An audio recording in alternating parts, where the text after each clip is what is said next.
Assalamualaikum warahmatullahi wabarakatuh. Alhamdulillahirabbil alamin wa bihi nasta'inu ala umuri dunya wad din.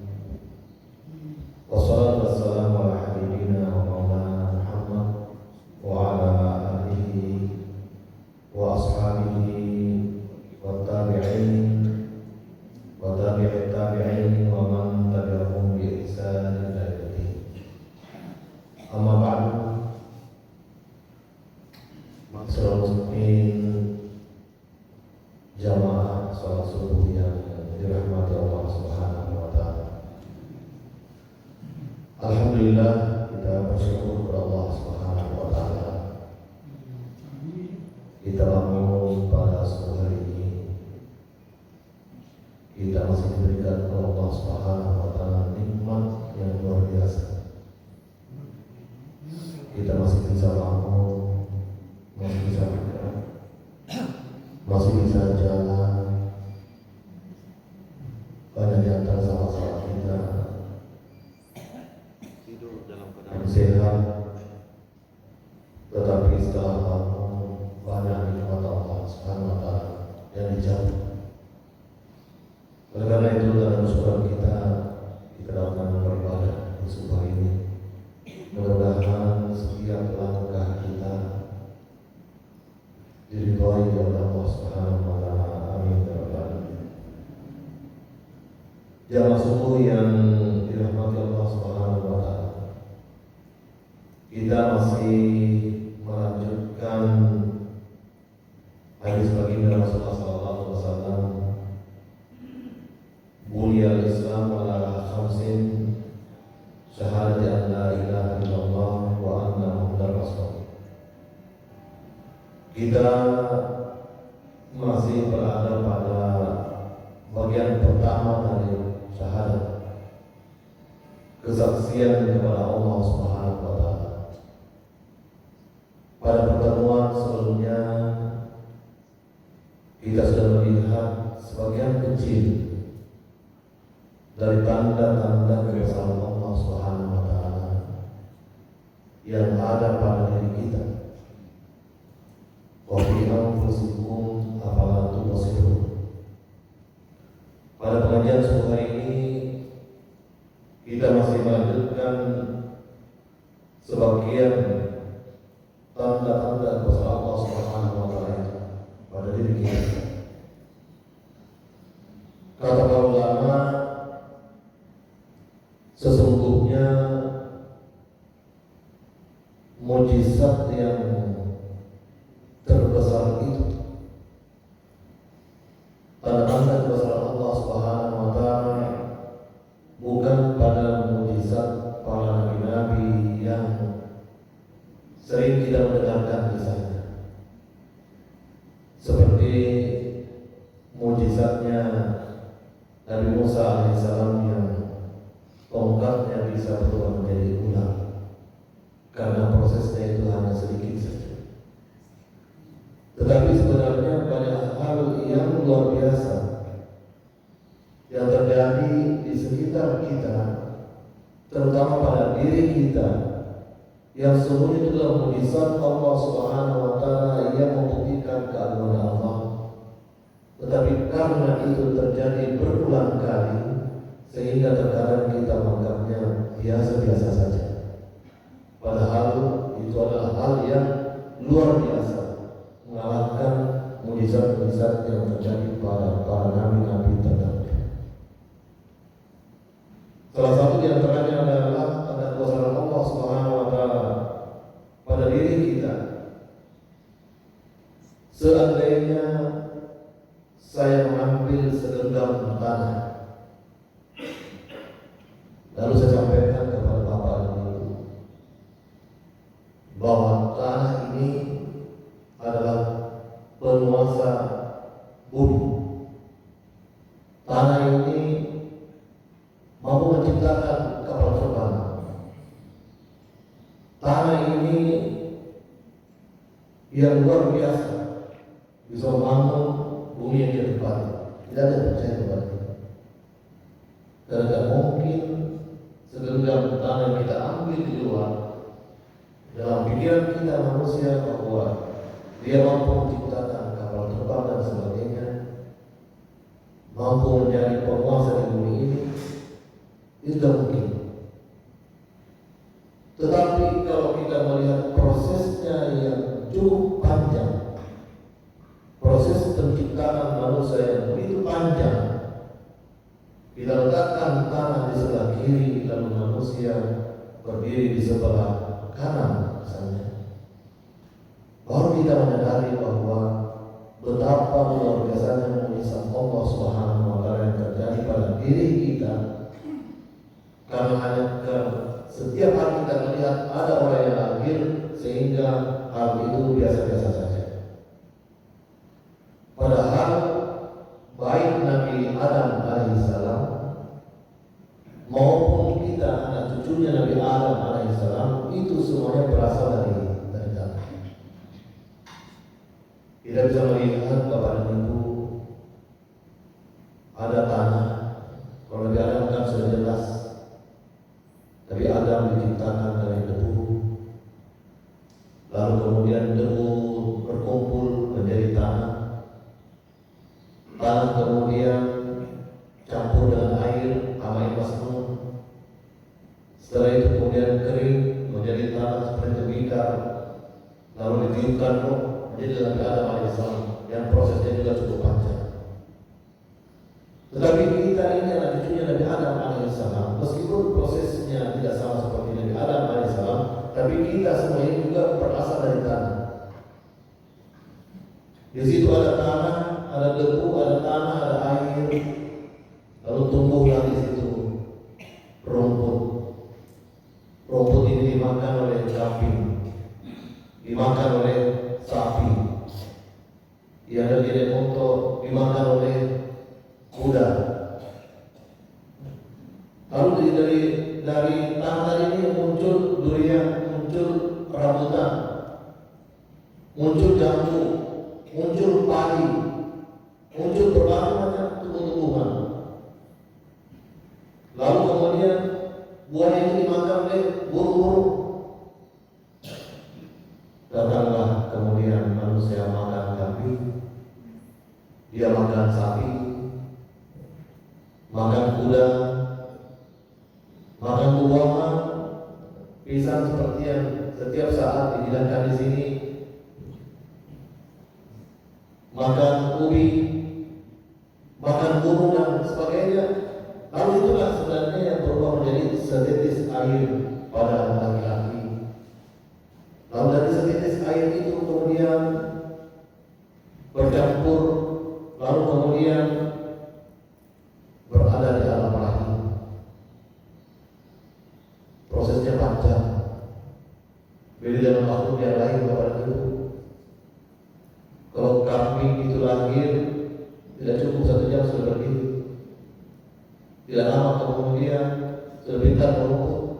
Tapi kita manusia ini panjang prosesnya, karena kita adalah memerlukan ucapan terima kasih kepada orang pengabdian, kepada orang tua dan sebagainya. 15 tahun kita prosesnya panjang Bapak Ibu. Wallahu akhrajakum min butun ummahatikum la ta'lamuna syai'an wa ja'alakum as-sam'a wal absara wal af'idah la'allakum tashkurun.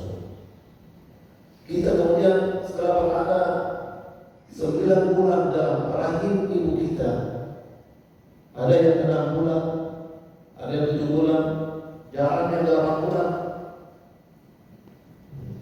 9 bulan. Konon kabarnya rata-rata yang umur kandungannya itu 8 bulan. Saya mohon dikoreksi Bapak Ibu pada dokter. Saya mendapatkan informasi dari berhasil Al-Quran. Konon kabarnya kalau umur 8 bulan jarang yang hidup. Cuma tidak bagus dikatakan mustahil untuk hidup. Karena itu salah satu mukjizatnya Nabi Isa alaihissalam. Nabi Isa dalam kandungan ibunya 8 bulan.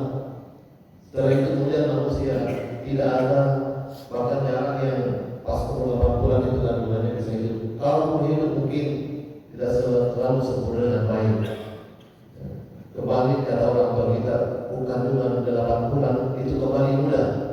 Istilahnya untuk mengatakan bahwa sebenarnya ketika lahir dalam keadaan 8 bulan itu biasanya banyak masalah-masalah. Jadi kita tinggal 6 bulan, 7 bulan, 9 bulan dalam rahim ibu kita.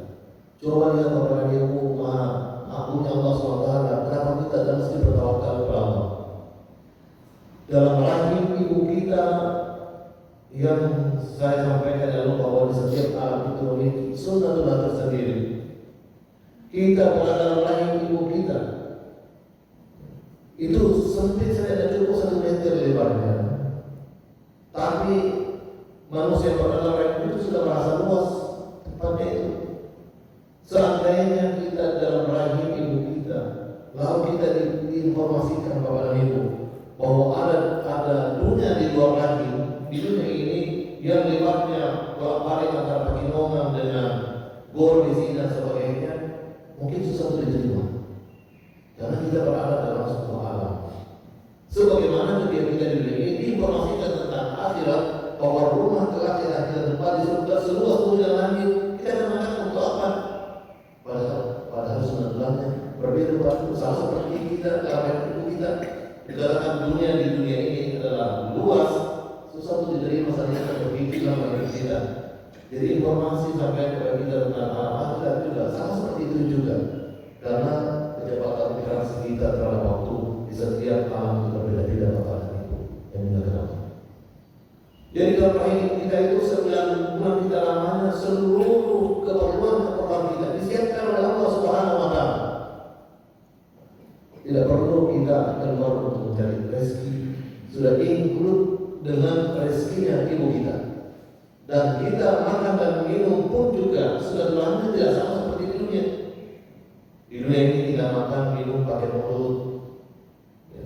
Tapi dalam rahim Allah Subhanahu wa Ta'ala kasih kita sunatullah yang cocok memang untuk dalam rahim ibu kita. Kita makan melalui tali plasenta kita. Kita buang air besar, buang air kecil melalui tali plasenta kita. Ya. Jadi beda. Seluruh keperluan kita sudah disiapkan oleh Allah Subhanahu wa Ta'ala. Lalu kita keluar lagi di muka bumi ini, la ta'lamu syai'a. Tidak ada orang yang lagi langsung cerdas, langsung pintar. Kita mulai kehidupan kita dari nol, tidak memiliki apa-apa, tidak memiliki kepintaran. Wa ja'ala sam'a. Lalu Allah ciptakan pendengaran seperti yang kita jelaskan pada pertemuan yang lalu, bahwa indera pertama yang disebutkan oleh Allah Subhanahu wa Ta'ala ketika mengurut indera itu adalah pendengar, karena pendengaran sudah berfungsi sejak kita berada di dalam rahim kita. Wajah sam'a wal absara, lalu kita diberi penglihatan, wal afidah, diberi kemudian hati untuk berdoa, untuk berpikir. Lalu kemudian kita sedikit demi sedikit kita belajar lewat pintu pembelajaran itu, lewat pendengaran kita, lewat penglihatan kita, lewat berpikir kita, mengumpulkan antara satu fakta dan fakta yang lain menjadi ilmu pengetahuan. Lalu kemudian kita mencari rezeki dan sebagainya. Lalu kemudian kita mulai membangun alam semesta ini, bangun rumah, sungai yang luas seperti Opera sudah mulai bangun jembatan,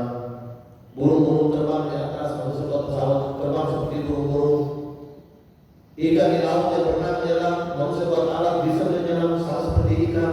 Semua yang dikerjakan oleh makhluk yang lain kita bisa belajarnya.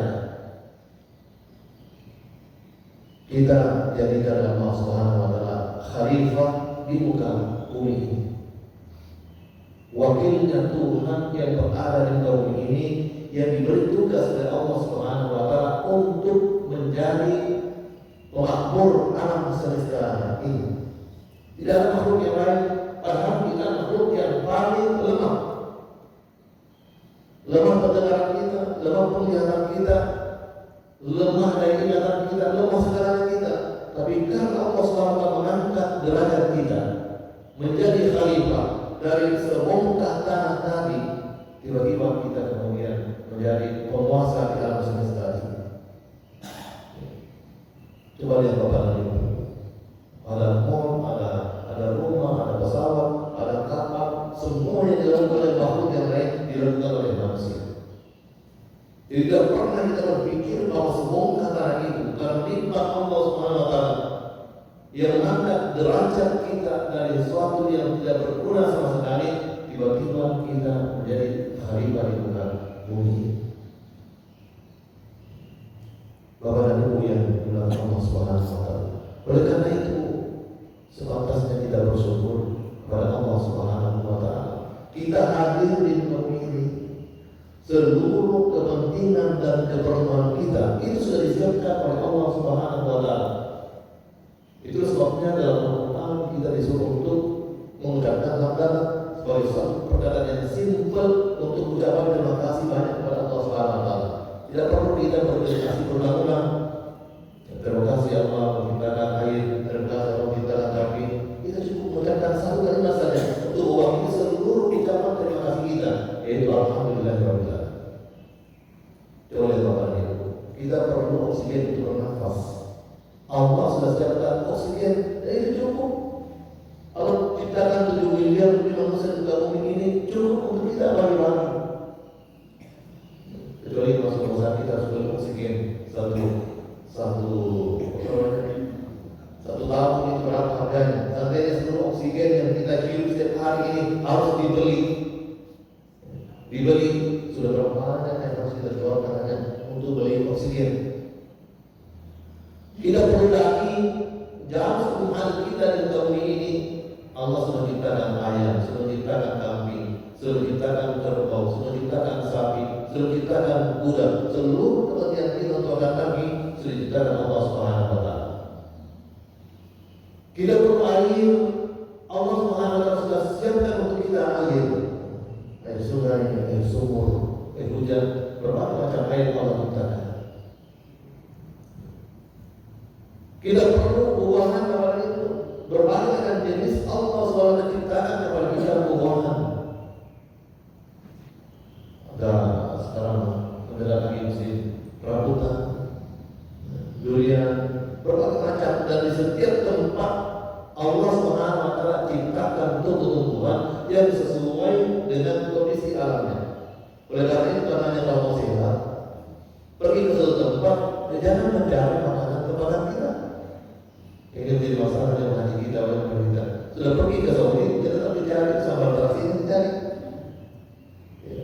Semestinya kalau pergi ke suatu tempat, belajar untuk beradaptasi makan tempatan itu. Karena Allah telah menciptakan makanan itu sesuai dengan tempatnya. Buah-buahan sesuai dengan tempatnya. Coba lihat marahnya Allah SWT itu. Di musim kemarau yang dikatakan Allah Subhanahu wa taala, buahnya banyak aja. Hidup dengan subur, semangka di beberapa tempat, di musim dingin di beberapa tempat musim dingin, atau tidak di sini musim hujan, banyak jalur yang cocok untuk tidak mesin. Jadi Allah Subhanahu wa taala makasih kepada kita seluruh keperluan kita hidup di dunia ini itu jauh sebelum kita datang itu sudah disiapkan semuanya oleh Allah Subhanahu wa taala. Lalu kemudian kita menjadi khalifah di muka bumi ini. Laut kita kuasai, daratan kita kuasai, udara kita kuasai, bahkan mulai merampas ke planet-planet yang lain, terus sampai ke bulan. Merasa tidak cukup hidup di bumi ini, ingin lagi hidup di Mars, ingin lagi hidup di planet yang lain. Itulah manusia yang menjadi penakluk bumi ini. Kalau bahasa agamanya kita adalah khalifah di muka bumi. Oleh karena itu, karena kita ini adalah khalifah di muka bumi ini, maka seluruh alam semesta ini yang ada di sekitar kita, makhluk yang ada di sekitar kita, itu ditentukan oleh Allah Subhanahu wa Ta'ala untuk kepentingan kita manusia. Dan tidak ada satu pun makhluk yang diciptakan oleh Allah Subhanahu wa Ta'ala kecuali semuanya itu adalah untuk kepentingan kita manusia. Hanya saja ada yang namanya ekosistem.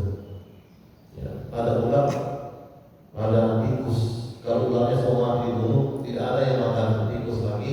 Akhirnya kemudian planetnya manusia tidak lagi bagus. Itu ekosistem yang harus dipelihara semuanya. Keseimbangan harus dipelihara. Tetapi kita sendiri yang merusak alam semesta ini. Kita sendiri yang merusak daratan, kita sendiri yang merusak laut. Coba lihat Bapak dan Ibu, saya sendiri waktu kecil di kampung halaman masih main-main di sungai. Ya, sungai-sungai pinggir rumah kita itu airnya sedikit. Kita sesama anak kita, sesama kawan, ambil batu sembunyi, menyelam sembunyi, datang kawan kita mencarinya.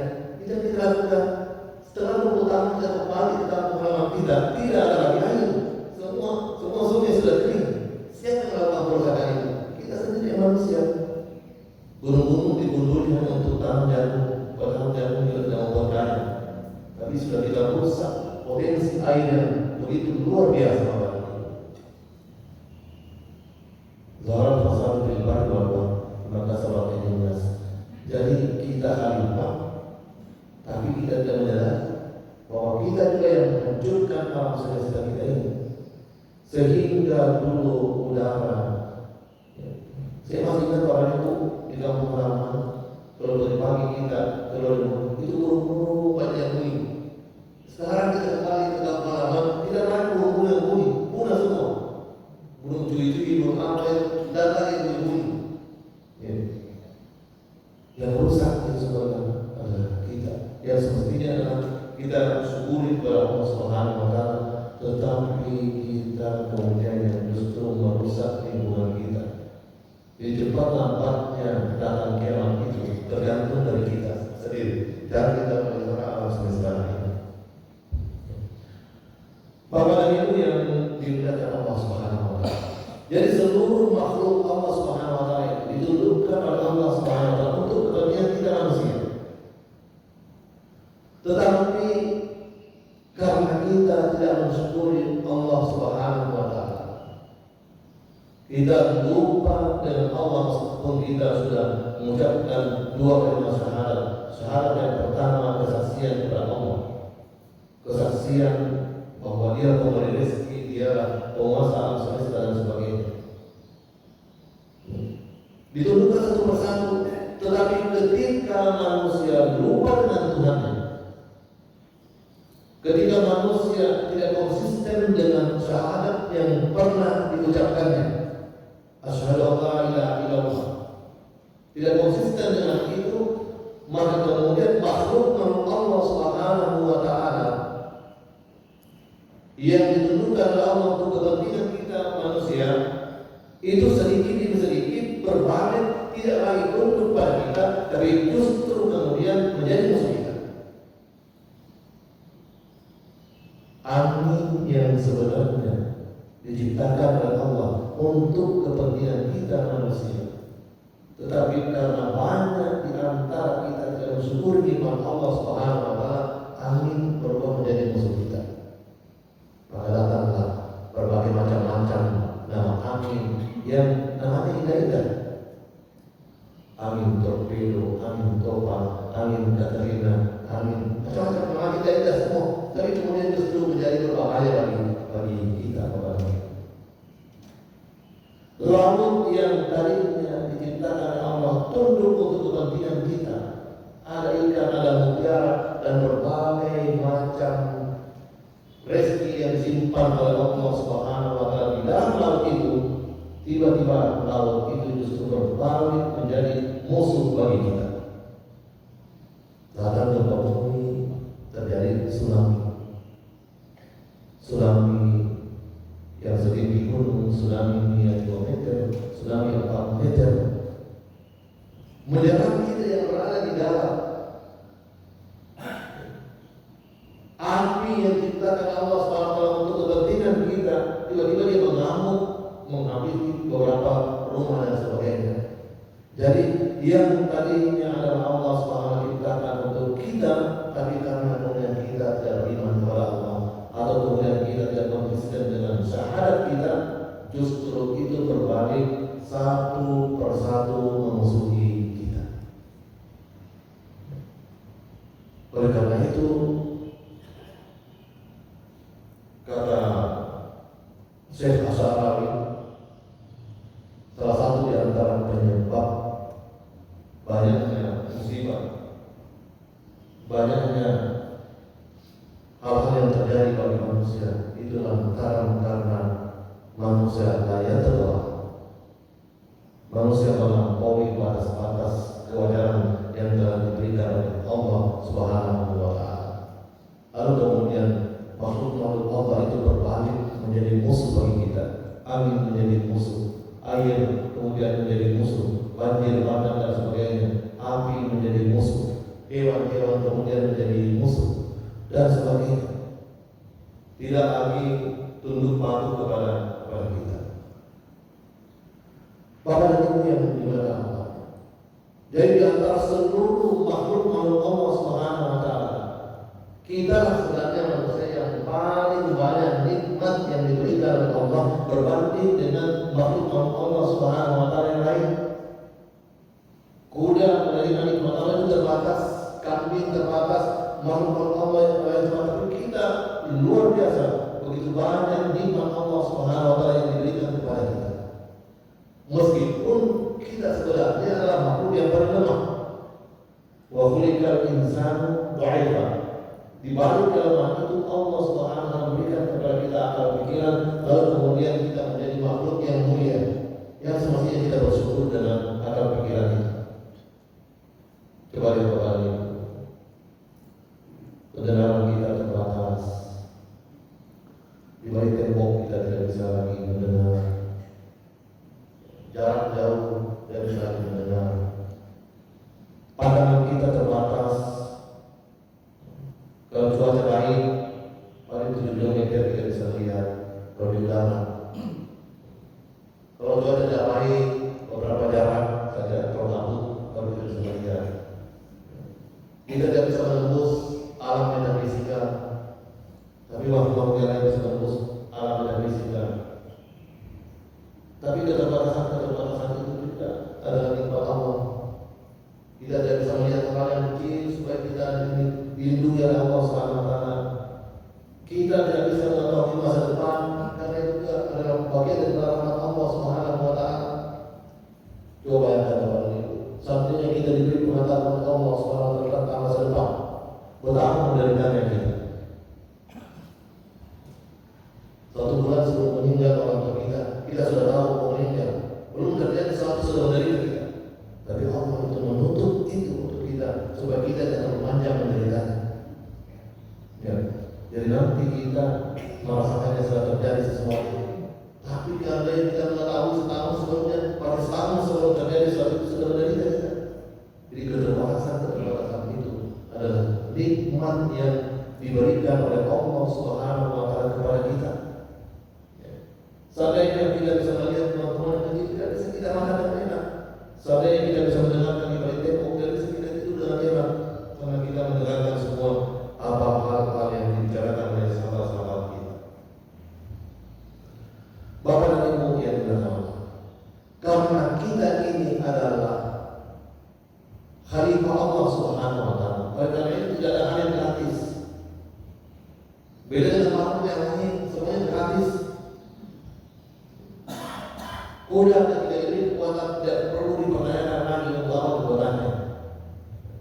Burung-burung terbang di udara tidak perlu dipertanyakan lagi untuk apa itu semua. Tapi kita manusia ini karena kita khalifah, pemegang amanah, maka tidak ada satupun nikmat yang diberikan Allah itu gratis.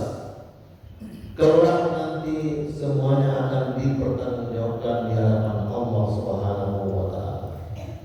Mana itu pendengaranmu yang kuberikan kepadamu, mana itu penglihatanmu, mana itu kekuatan tanganmu, mana itu pikiranmu, mana itu kekuatanmu. Ditanya satu persatu, tidak ada satupun yang gratis yang diberikan Allah. Semuanya kita akan dimintai pertanggungjawaban, dan itu yang namanya khalifah. Kalau kita kasih amanah kepada seseorang, itu kan tidak gratis juga. Setelah diberikan amanah, nanti dia akan pertanggungjawabkan amanah itu. Sama seperti Allah Subhanahu wa Ta'ala kasih kita amanah untuk menjadi penguasa di alam semesta ini.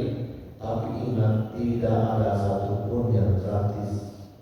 Semuanya akan dimintai pertanggungjawaban satu demi satu dari Allah Subhanahu wa Ta'ala. Sehingga itulah menyebabkan kita bisa hidup rukun, bisa hidup damai, tidak zalim dan sebagainya, karena ada nilai-nilai pertanggungjawaban. Bisa dibayangkan Bapak Ibu, seandainya kita manusia ini tidak ada pertanggungjawaban yang kelak di hari akhirat, sudah berbuat zalim semaunya kita di muka bumi ini, karena kita bisa melakukan apa saja yang bisa dilakukan oleh makhluk-makhluk yang lain. Tetapi karena itu dimintai pertanggungjawaban satu persatu. Allah Subhanahu wa Ta'ala juga wala taziru waziratun wizra ukhra. Tidak ada satu orang pun yang akan menanggung dosa orang lain kecuali dosanya sendiri. Tidak akan tertukar. Jadi jangan pernah kita berpikir bahwa kita melakukan kebaikan lalu kebaikan itu yang akan mendapatkan balasannya kelak nanti di akhirat orang lain. Jangan pernah berpikir bahwa kita yang melakukan sesuatu kesalahan-kesalahan lalu yang akan mengikul kesalahan itu adalah orang lain. Di muka bumi ini ada perbuatan perseorangan, ada perbuatan kolektif. Tapi di akhirat kelak tidak ada yang namanya pertanggungjawaban kolektif. Yang adalah semuanya pertanggungjawaban personal, pertanggungjawaban sendiri-sendiri. Meskipun perbuatan itu dilakukan secara kolektif di muka bumi, dari pertanggungjawabannya kan nanti di akhirat semuanya bersifat personal. Tidak ada pertanggungjawaban kolektif. Nah, Bapak dan Ibu yang dimuliakan Allah Subhanahu wa Ta'ala, seluruh yang kita lakukan di muka bumi ini itu tercatat dengan rapi dalam catatan-catatan para malaikat Allah Subhanahu wa Ta'ala. Dan itu berlapis-lapis Bapak dan Ibu. Oleh karena itu tidak mungkin salah. Jadi catatan itu berlapis-lapis dan tidak mungkin salah. Pertama, Bapak dan Ibu, apa saja yang kita lakukan itu tercatat di Lauhul Mahfuz, pusat pangkalan data alam semesta. Jadi di Lauhul Mahfuz itu dedaunan yang gugur pun itu tercatat semua. Tetesan air di laut pun itu tercatat semua dengan rapi. Butir-butir pasir di bahan pasir yang luas itu tidak ada yang luput dari catatan di Lauhul Mahfuz. Itu sebabnya Al-Quran ini pun juga tercatat di Lauhul Mahfuz. Bal huwa Qur'anun majidun fi Lauhul Mahfuz, untuk membuktikan kelak bahwa Al-Quran yang kita baca ini tidak mengalami perubahan apa-apa. Jadi ada semua berlapis-lapis Bapak dan Ibu. Kalau lepas lagi daripada situ, ada lagi big data kita tersimpan di pangkalan data bumi, namanya Bekulisah. Jadi setelah di Lauhul Mahfuz seluruh alam semesta ada datanya, ada satu catatan yang khusus untuk bumi yang kita tempat ini. Tidak ada satupun yang terjadi di bumi kita ini, di planet kita ini, kecuali ada datanya, big data yang tersimpan di Bekulisah. Itu sebabnya pada Ibu dalam surah Al-Jin, Jin itu bercerita bahwa dulu dia senang datang di pusat pangkalan data bumi untuk mendengarkan informasi daripada malaikat. Kalau dia dapat informasi, kalau dia turun ke bumi, disampaikan kepada para tukang tenung informasi itu, sehingga apa yang disampaikan oleh tukang tenung biasanya benar. Kembali buka di surah Al-Jin. Untuk ayat sebutkan di sini. Wa anna kunna naqulu minha maqa'ida lis-sam'i wa man yastami' al-ana yajid lahu shihaban rasada. Kata para jin, dulu kami sebelum dijadikan tetap itu pusat pangkalan data di bumi Baitul Izzah. Kunna naqulu minha maqa'ida lis-sam'i. Kami sering datang duduk nongkrong di situ. Kira-kira mirip-mirip nongkrongnya orang di warkop sekarang. Dia datang di situ, bahasa kini, nongkrong di situ. Apa dia lakukan? Udah nakutin maka dia sambil duduk untuk mendengarkan perbincangannya para malaikat. Tapi setelah dia tetap itu pangkalan kata, pamannya sekali ada yang dalam siapa pasal. Di siapa di antara bangsa ini yang mau lagi datang nongkrong itu pangkalan data, jadi terus siapa pasal. Dia pasti akan mendapatkan lemparan bara api dari para malaikat. Akan terbakar, akan hangus satu persatu kepada jin yang nakal berani datang nongkrong di pusat pangkalan bumi Baitul Izzah. Itu terjadi tetap. Kalau pas saya dari situ kepada Niku, ada lagi catatannya Rahim Atid yang selalu mendampingi kita. Jadi setiap saat ada malaikat yang mendampingi kita dan anak buahnya. Rahim yang mencatat kebenaran kita, Atid mencatat kejelekan kita. Jadi sudah 3 lapis. Jadi sudah ada data kita di Lauhul Mahfuz, sudah ada data kita di Baitul Izzah, sudah ada data kita di malaikat Rahim, sudah ada data kita di malaikat Atid. Masih ada Quran itu. Ada satu yang Allah ciptakan pada diri kita yang selalu merekam seluruh gerak-gerik kita 24 jam. Wa kullu insanin alzamnahu ta'irahu fi 'unqi wa nukhrij lahu yawmal qiyamati kitaban yalqahu mansura. Iqra kitabak kafa bi nafsika al-yawma 'alaika hasiba. Khusus untuk manusia, bukan untuk makhluk yang lain. Kalau makhluk yang lain itu kan semua catatan makhluk yang lain kita, gabung semua catatan kita di Lauhul Mahfuz, gabung semua catatan kita di tulisan. Tapi khusus untuk manusia Allah Subhanahu Wa Taala. Wa kullu insanin, setiap manusia, baik itu laki-laki, perempuan, siapa saja yang namanya manusia, alzamnahu ta'irahu fi 'unqi, kami letakkan chip atau barcode di lehernya. Alzamnahu ta'irahu fi 'unqi, kami letakkan chip atau barcode di lehernya yang mencatat seluruh gerak-geriknya yang dilakukan selama 24 jam.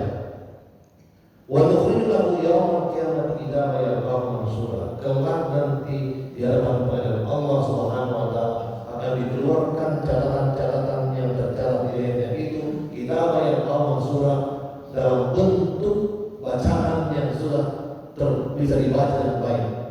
Lalu kemudian satu persatu manusia ikrar kitabah, baca itu catatan amalan. Kapan nafsika al-yawma 'alaika hasiba.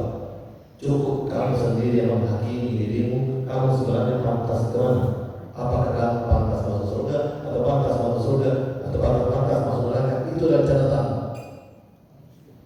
Jadi berkali dari Lauhul Mahfuz ke Baitul Izzah ada Rahim Atid, ada lagi chip atau barcode yang bersifat tidak kasat mata yang kita lihat. Kenapa dilihat disimpan kepada itu bukan di tempat yang lain? Karena banyak orang yang tanpa bagian tubuhnya yang lain masih bisa hidup.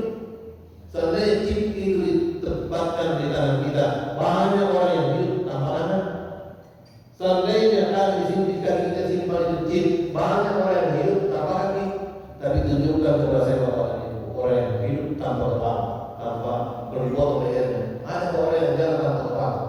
Tidak ada. Oleh karena itu Allah Subhanahu wa taala meletakkan chip dan barcode itu di leher kita masing-masing. Karena tidak ada satupun manusia yang hilang lehernya itu yang bisa hidup lagi. Dengan meninggalnya kemudian berakhir catatan-catatannya. Jadi berlaku Bapak Ibu. Jadi kita tahu semua ini kepada Ibu. Buat apa kita menyembah kepada yang lain? Betapa detailnya Allah Subhanahu wa taala menciptakan kita, memberikan nikmat yang luar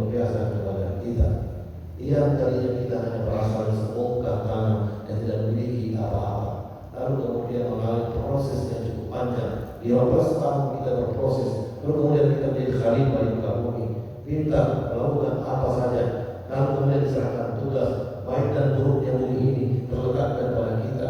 Kalau kita berbuat baik, memelihara ekosistem kita, maka bumi akan baik.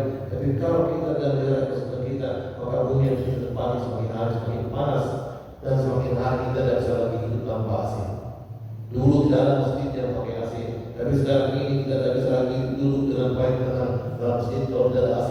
Dan kenapa? Terjadi perubahan iklim yang luar biasa pada kita. Oleh karena itu, baru pada diri kita bagian pertama daripada syarat itu sudah biasa.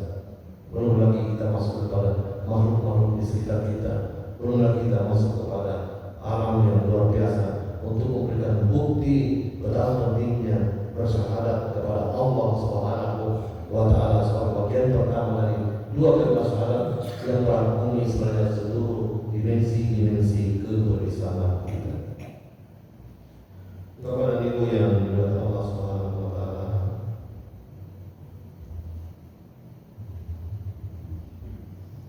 sudah lewat 5 menit daripada waktu subuh. Waktu subuh jam 5.34 menit.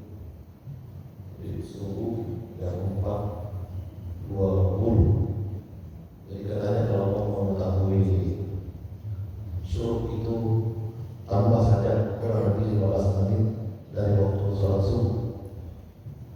Dan waktu sholat subuh misalnya sholat subuhnya jam 4.20, dari 4.20 itu tambah 15 menit ke sejam berikutnya.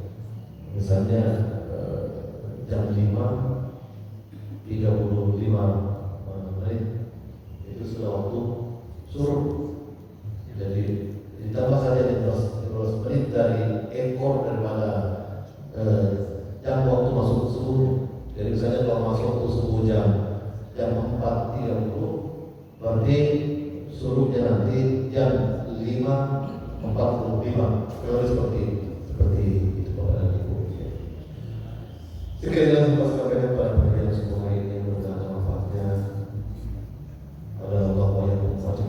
Assalamualaikum warahmatullahi wabarakatuh. Sudah tahu apa maksudnya karena hari pertama kita belajar itu jalan. Hari kedua, hari ketiga, tidak boleh dari sini jalan.